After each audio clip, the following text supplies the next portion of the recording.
We all make choices in life, some good, some bad. Regardless, everyone is living with the assumption that we are in the driver's seat. It is up to us to steer the wheel and direct our lives. We can accomplish anything we want to just by willpower alone, right? After all, Napoleon Hill says all we have to do is just think and grow rich. Or is it? Life is much more complicated than that. Of course, we need to intend for stuff to happen, as that will allow us to not only capture windows of opportunity, but also make them. Being decisive, motivated, and ambitious does have its advantages, especially in a capitalistic society. But this worldview also has severe shortcomings. It can make you feel proud when you accomplish stuff, but also depressed when you fail. It has its ups and downs. It creates the illusion that happiness is out there, external to you, and is something you can only attain after you reach your goals. It doesn't take into account that there are countless other variables outside of you, other people, sometimes cruel people, bunch of stuff that you can't control which gets in the way of your happiness, makes accomplishing your goals not as easy as you naively assume. With all due respect to Napoleon Hill, in life, rarely can you just think and grow rich. Just like how Noah can't will his way through this one.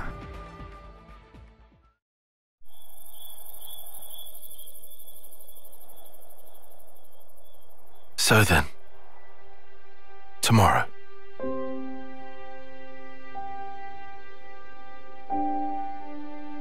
Do you think an off-seer can ever reach others?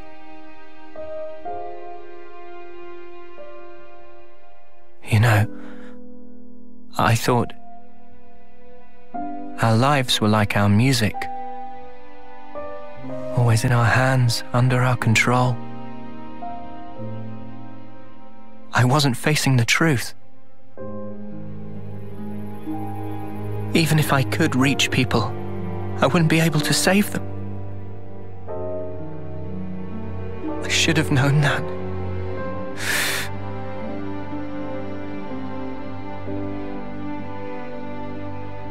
It's unbearable, seeing life slip away from you, even though they're right there. What am I even doing?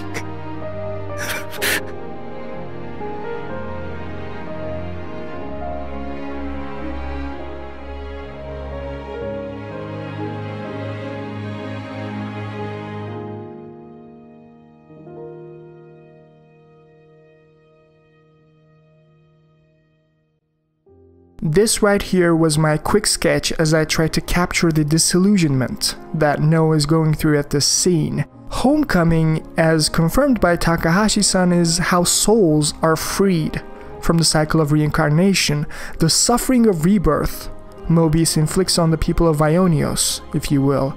Golden motes are representing how the soul is transforming into something Moebius cannot benefit from. And normally, as observed with the Kavesi ceremony, homecoming is a momentous occasion. After 10 years of service, finally, a soul can rest in peace. However, as we can see from the expression of Noah, Mio's homecoming is just another way of saying she will never see Mio ever again. Previously, Zed has stated that Noah and Mio are exceptions to the rule, telling them how he's so fascinated by their ability to go against the source code and continuously get reborn even after their homecomings. There are two roads set before every individual. The left, the right. What lies down the road you choose? Is it hope or despair? It repeats and repeats as you make countless endless choices. You too, like everyone, have been making them all along.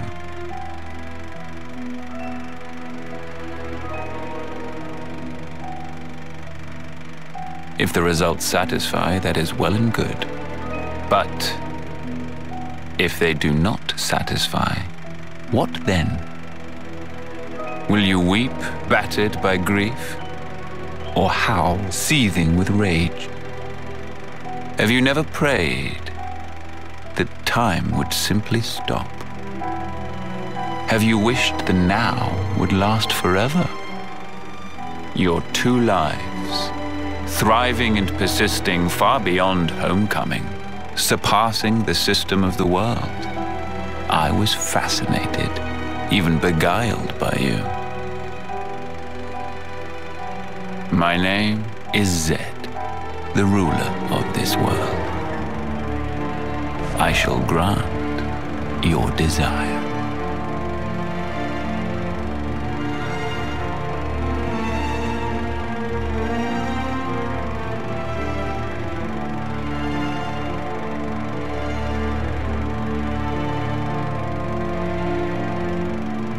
So you have chosen, then,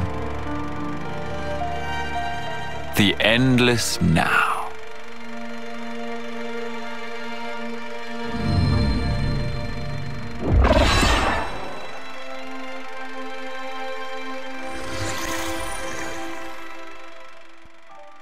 However, as Anne said, if your life flame is snuffed out during a homecoming, even Mio will not get reincarnated and her soul will be forever freed from the shackles of Moebius.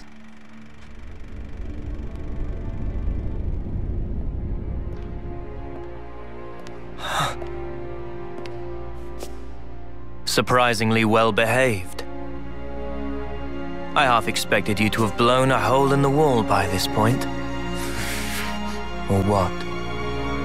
Have you resigned yourself wholly to your plight? Knowing the extent of my power, did you come to gloat? Where's Mio? The girl, you'll find, is in the cell beside you. Huh? Call out her name, why don't you? Your voice at least should reach. Oh, I see. You still cling to a sliver of hope. You recall, I wanted to stage a little sideshow. You expecting applause? It's the homecoming. Huh? I'm glad you catch on quick. With the eclipse, 1 month from now, the girl will meet her long-awaited end. Why don't we honor it at the castle? Make it a day to remember. Well, does that not please you? What a magnificent sideshow it will be! Oh yes. I almost forgot to tell you something. You are now aware of the cycle of rebirth, yes? There is an exception. Those whose flame is snuffed out during a homecoming will not return.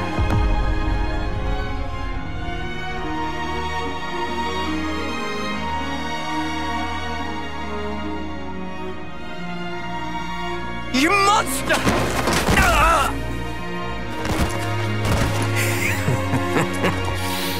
So weak. Amusingly so. Right now, all of you put together don't have the strength of a single soldier. Not even these flimsy iron bars yield to your efforts. Try all you like, but you cannot escape. No amount of toil will help you there.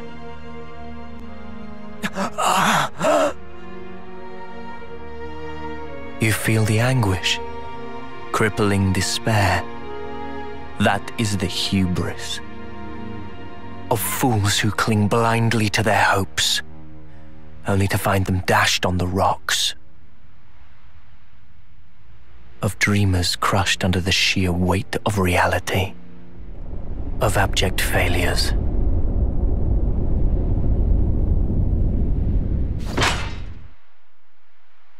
Come on! Come on! Come on! That's enough! You're just gonna break your hands. I don't care! I'll shatter every bone in my body, if that's what it takes! Just stop! Please! for Noah, this means he will never see Mio ever again. There will never be another reincarnation where, as we saw with N's memories, fate can reunite them again. For this reason, Noah, at this scene, is scraping by for each moment, unable to accept how their journey can end like this. And our favorite common variety Nopon here reminds Noah that this is the time to rely on Lucky 7. As we know from Takahashi-san's interview, this right here is Fiora herself. And if you think Fiora is there randomly, just for some cheap fan service, then you'd be dead wrong. Fiora represented Meyneth in Xenoblade 1, fighting against Zanza, the desire to change this world. Pneuma fighting against Logos, the representation of destructive impulses of Zanza. Bionis and Arrest both are conduit source to realities, therefore embodying the themes of Pneuma and Logos in their fabric, even if not mentioned explicitly. And the fact that it was Noah whom wielded Fiora in Xenoblade 3 is no mistake either. Matthew wielded Pneuma in Future Redeemed with his Fists of the End, and Noah, a member of the same family tree, and another generation of Ouroboros, is wielding Fiora herself. In other words, Pneuma's power. In this reality, Ouroboros represents Pneuma's unapologetic impermanence and desire to move forward, while Logos represents the stagnation and perpetual existence that Moebius offers, which is precisely why Malos resides inside N's blade. This connective tissue is important to understand, as this is the moment to use an external power. As Takahashi said, Origin rests at the fabric of this world. Alpha has suppressed the operations of Pneuma and Logos, going rogue, and if no one wants to stand a chance against this immovable object, this unavoidable outcome, Pneuma and Ouroboros are necessary. Fiora represents that, to enforce your will on a world pervaded with Logos and Moebius. I finally understand. The futures of our children belong to them alone. Though we are their creators, their lives are theirs to control. Even if the passage of fate is as you have decided, I will teach you the strength of their will to resist.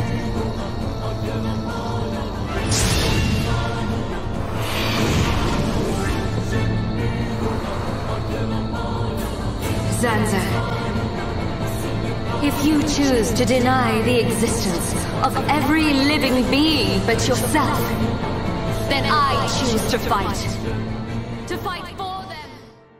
But first, we need to delve deeper into the psychology of N, one of the most compelling villains in recent memory.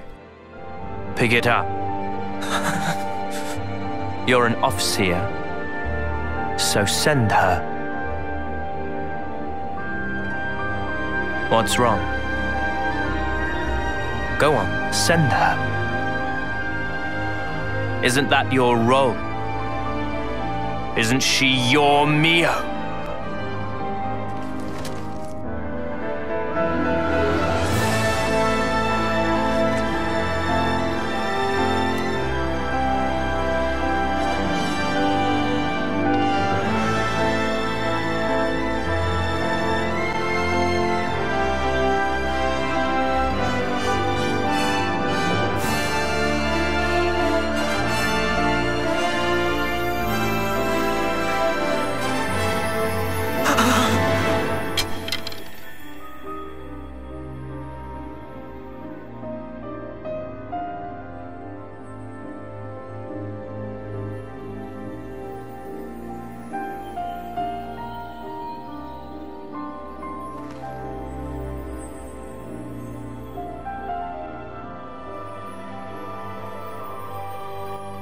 It's been fun, Noah. Mio.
Right after N lowers his blade to cut off Noah's head, we're now privy to N's memories. I personally like to think of this as how people's lives flash before their eyes in a near-death experience. In this case, Noah is seeing the previous lifetimes of N. As Takahashi confirmed, this kid right here is small Noah, and he represents a part of him that resides deep within his psyche. But the question is, who is this kid?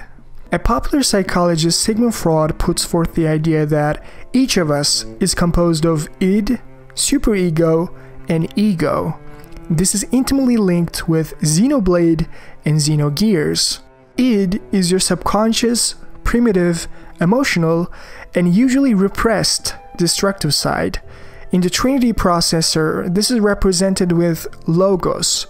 It craves self-gratification. This side of consciousness is like Zanza, Malos, and N in their respective games. The superego is the logical and less instinctual side. It promotes higher quality values like delayed gratification, impermanence, and harmony. It is represented with Pneuma, and this side of consciousness is like Meyneth, Pneuma, and Noah. Moreover, the ego is the side that decides the balance between the id and the superego. Like an arbiter, if you will, it is represented with Ontos. In the right balance, it promotes wisdom, while in the one-sided ones, it promotes the dangerous sides of either logos or Pneuma. This side of consciousness is like Alvis, architect, and A. I can't help but wonder, would I have been able to save you?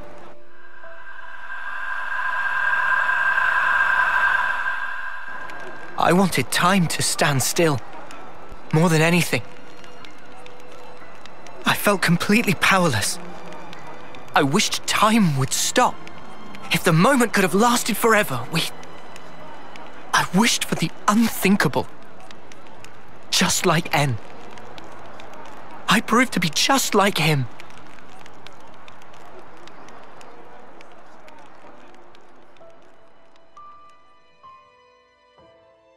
N as a human is also made up of these layers. Noah and Mio is, as M calls them, their repentance, their conscience, who M wished them to be. Their regrets and desires form the basis of Noah and Mio. Why are you showing me this? You are... No. All of you are my repentance. Repentance? How I wanted us to be. You embody all our hopes, our dreams of how this world should be. Even though you and your friends should never have existed, the fact that you are here is proof enough. So you'll let me live. But if you go through with this, you'll be... To my Noah, the time with me is everything. I just want it to end. Moebius, like me, we can exist only by taking the souls of those that grace this world. Nobody pays the slightest mind to the thoughts and dreams those many lives espouse. We gorge ourselves, covered every ember, just to delay our inevitable ruin. That's why you want to disappear. If I die, maybe he'll see.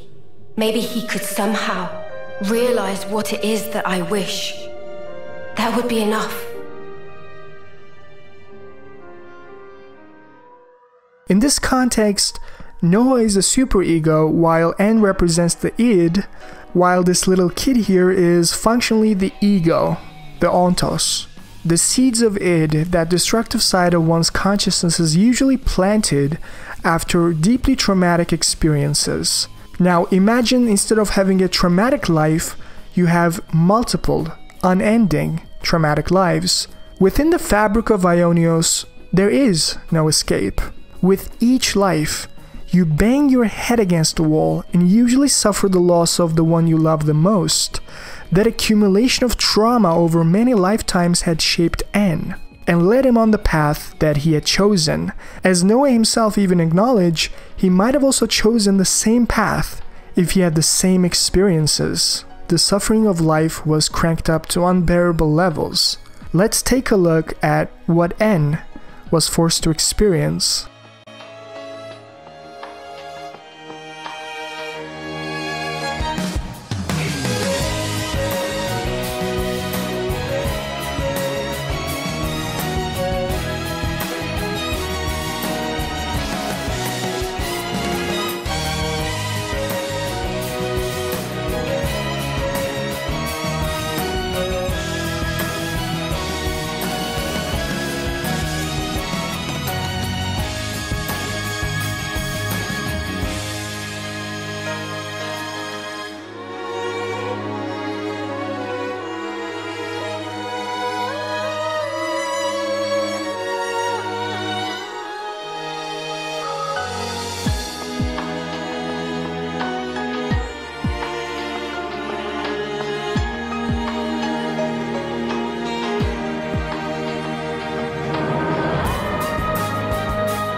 For people like N, Shania, and Joran, the allure of Moebius is almost irresistible. They idealize Moebius for giving those that doesn't have the power to choose another go, for those who want to transcend the suffering of life. First of all, there's a purely genetic argument here. That's the allure of Moebius someone like Lance, for instance, can't understand. Lance is charismatic, strong, and can easily make friends anywhere. However, Joran and Shania is not like that. They're trying to live in a world that inherently disdains and rejects their worldview. You need to be able to fight after all.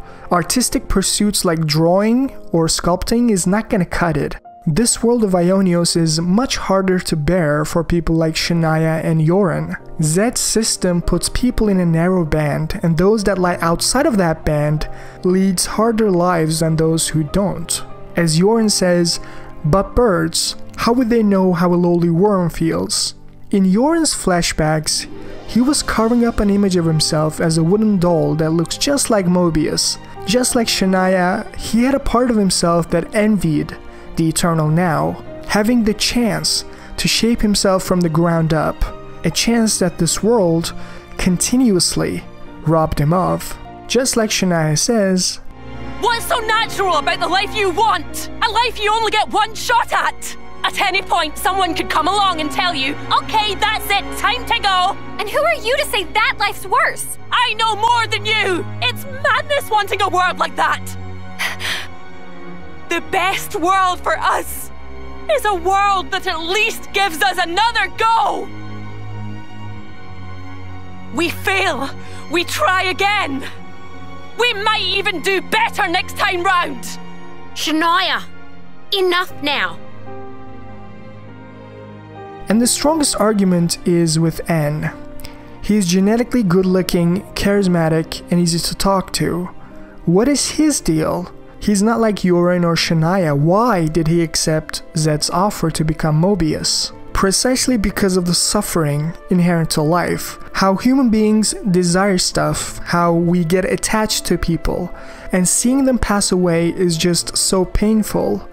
And has chosen the life of a Moebius to no longer feel that same loss ever again. Even if that is true, the question still remains.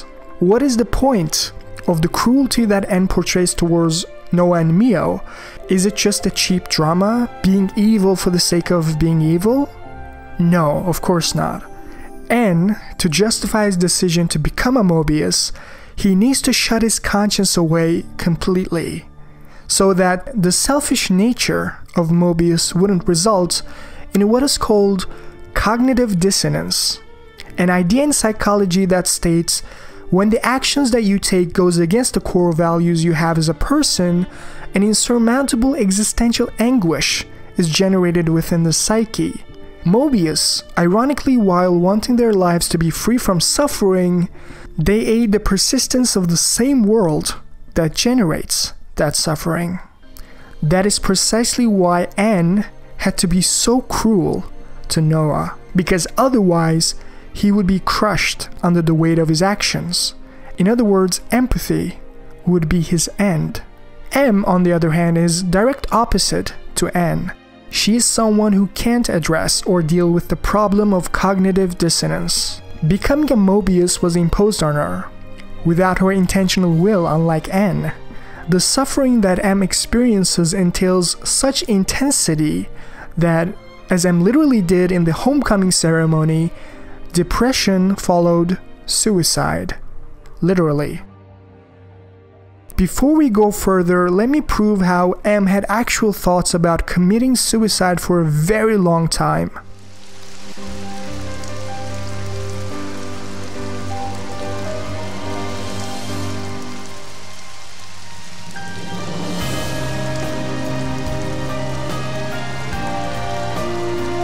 You could throw yourself off, but it wouldn't be enough. Such is the fate of a Moebius. You should know by now. Think about this from M's point of view. Your existence is what persists the very suffering you're trying to run away from. To solve this cognitive dissonance, you have basically two options. Either you will do what Triton did, to distract yourself and act like you're not a cog in this machine, just a guy having fun, totally oblivious to what he represents. Or you will do what N did, to fully embrace that selfishness and cognitive dissonance and wear it so close to your chest that you bypass it, so to speak. Because if you can shave away your conscience, when you put your head in a pillow at night, you will rest easy. You will see Noah and Mio as fools to play around with. Each time N looks at Noah, he sees all of his past lives. His conscience is literally manifested in front of him. To maintain his resolve, N needs to be cruel to Noah and Mio. He does what he does to reinforce the decision of becoming a Moebius and to escape the same anguish that led to M's suicide. Similar to her, if N were to face the truth of his actions, he would be disgusted with himself. Therefore, as all Moebius does, N has embraced the delusion in the absolute sense. After all, a cognitive dissonance a Moebius would experience would be many times greater than a normal human being. They are literally murdering people to exist on a periodic basis. They need to get their psychologies numb to this process. As Zed does, they need to see all of this as an amusement of sorts, a theater act. N needs to be able to say, I had no other choice, while rejecting that part of himself who would say, you actually did. Such anguish would be unbearable, so you shut it off completely. The arrogance that resides in N arises from this mechanic. It is a countermeasure within one's psyche that shields you from the truth, from uncertainty, the possibility that maybe, just maybe, you were dead wrong. This right here is the moment when N's illusion shatters beyond repair.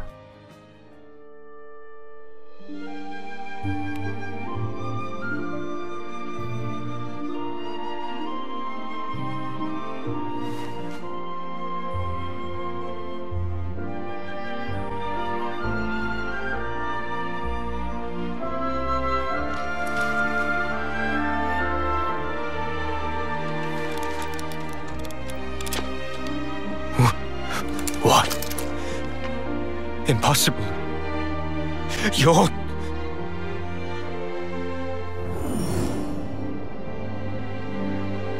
Ouroboros.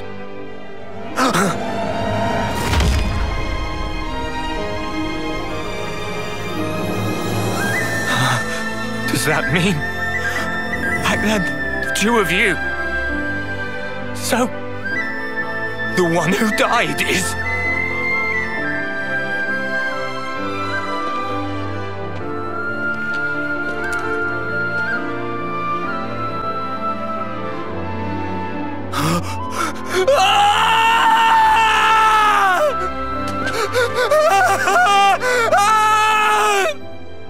Why, Mio? Why would you do this to me? You said you'd be by my side. Mio! All I did for you. You must have known. The other me. She couldn't follow you anymore. She couldn't go on. This is the moment when Noah is trying to address if N has any lingering regrets, anything that can reciprocate to his perspective, but N's resolve is not that easily broken. As we've discussed already, he has completely shaved away his conscience. All of his feelings and motivations are directed at Mio, and she's no longer there to stabilize his psyche. In fact, maybe that was the entire point. It was said that how time with M meant everything to N, and with her out of the picture, N will be forced to introspect and question his path. He will eventually stop blaming Noah or anybody else and ask the question, wasn't he able to see N was suffering all this time, ever since becoming a Moebius? She never really wanted this. Was he the reason that drove M to end her life? But this moment is not bad. A stage of denial is what we're gonna see here, and is doing everything in his power to prevent complete shattering of his delusions.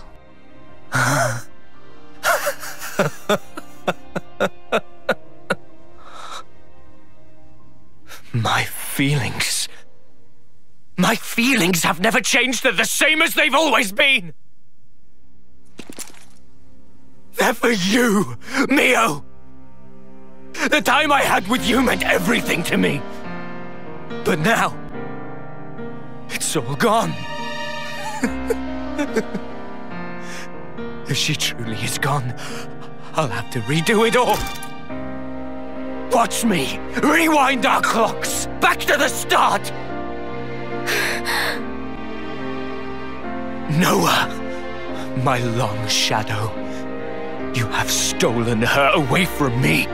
I will extinguish you and take her back! Mio is mine! She's not yours, she's mine. You are nothing. She belongs only to me! Words won't cut it. I can't get through to him.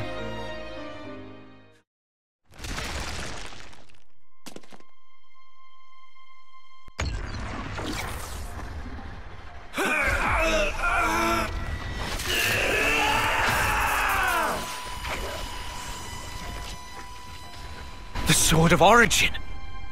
You are going to end it all. To end Moebius, the pinnacle of life. This very world!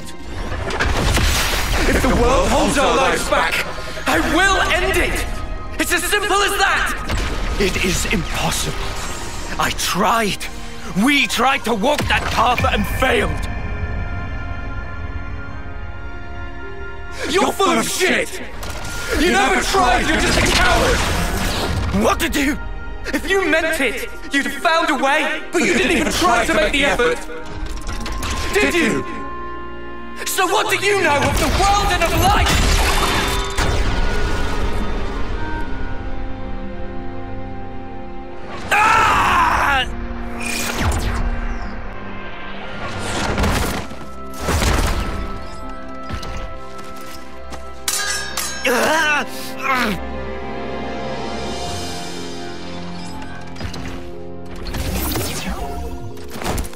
Anne, do you know why she traded places with me?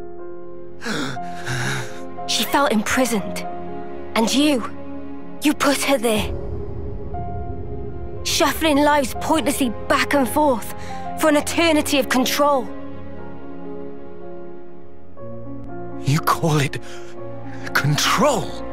She never really wanted anything like that. She wanted to live out her precious days together with you. You should have been able to give her that. Is that why she handed her life to you? Is that why she rejected me? It's not rejection. She understood. She always knew your reasons. All she wanted was to end your misery. That's the reason she gave this body to me. By leaving this world behind, she wanted to tell you she didn't want forever. She wanted to be there with you. And so she left me behind. She wouldn't do that! How can we be together now? With her gone from the world, what's the point of it all? It's you that drove her to this. Wake up already! You're Noah, right? Why? Why does nothing seem to get through to you?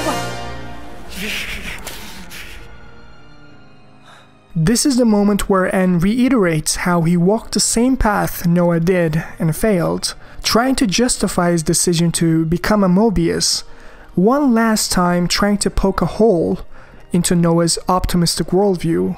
I can say with confidence that N, on the surface, is repulsed by his conscience, but deep down he has a tinge of admiration for Noah. Although he has embraced this world with Moebius, he must be jealous of how much determination Noah embodies, something he lost along the way. This is the point where we see the battle of id and superego, logos and pneuma, the despair and hope. After seeing who N was on a deeper level, after understanding the point of his cruelty and arrogance, his past lives, I think it is hard but not to sympathize with him. Noah has called N a coward in this battle, but he actually has shown grit and determination in the past. See, willpower is more of a fickle thing than Noah believes. I would remind Noah here that even his will has been shaken before in the prison scene. He started to question everything he believed in, and similarly, N is also doing that here, confronting all the things he deluded himself with to strengthen his will. Both id and superego is confronting their shortcomings and arising as mature and balanced parts of a psyche. At the end of the game, we see the reconciliation of N and Noah, Logos and Pneuma, which afterwards goes on to fight Ontos and Zed together. The same theme is reinforced in Future Redeemed, where Matthew's Pneuma is combining with N's Logos to defeat Alpha. A psyche that is well balanced and integrated can inform Ontos, can provide accurate information to Ontos, and result in a change on a deeper scale. I personally hope that this in-depth analysis was sufficient in exploring the twisted yet relatable psychology of N, what Noah and Mio represented as the conscience, as the repentance, and how one of the most interesting and emotionally moving scenes in the entire Xenoblade trilogy was cooked by Takahashi-san.